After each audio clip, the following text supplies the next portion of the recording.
আচ্ছাৰ মইনিত 5জন শ্বহীদ হৈছিলে।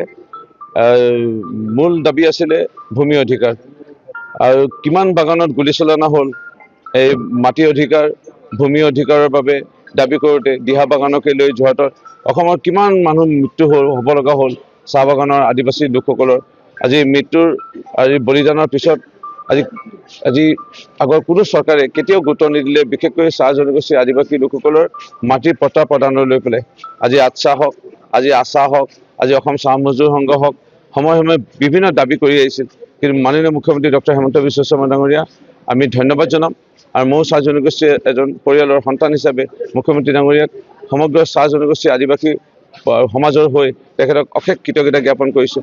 ৰাইজৰ মুখত হাঁহি দেখা পাই সঁচাকৈ আনন্দিত হ'লোঁ। মৰিনী সমষ্টিৰ সৰু বৰ 45খন বাগান আছে। যোৱাকালি মাননীয় দেশৰ প্ৰধানমন্ত্ৰী নৰেন্দ্ৰ মোদী ডাঙৰীয়াই আনুষ্ঠানিকভাৱে সন্ধিয়া 5মান বজাত গুৱাহাটীত আৰম্ভ কৰাৰ পিছত আজি আমি শাৰীৰিকভাৱে আহি এনেধৰণৰ চাহ বাগানসমূহত আহিছোঁ। আমি ভূমি পট্টা ৰাইজৰ হাতত তুলি দিবলৈ বৰ্তমান মই হলিংগুৰি চাহ বাগানত আছোঁ। ইয়াত আমি এতিয়া প্ৰায় 200 ওপৰত আমি পৰিয়ালক আজি ভূমি অধিকাৰ আমি তেওঁলোকক হাতত তুলি দিম। ইয়াৰ পিছতে নাংজান চাহ বাগানত যাম, তাতো আমি তেনেধৰণে তুলি দিম। পৰ্যায়ক্ৰমে প্ৰত্যেক চাহ বাগানতে আমাৰ এনেধৰণে মাটি পট্টা সকলো ৰাইজকে প্ৰদান কৰা হ'ব।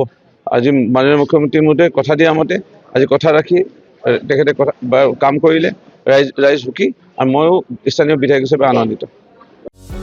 যিকোনো খবৰৰ বাবে যোগাযোগ কৰক আমাৰ এই নম্বৰত 9181 307 221।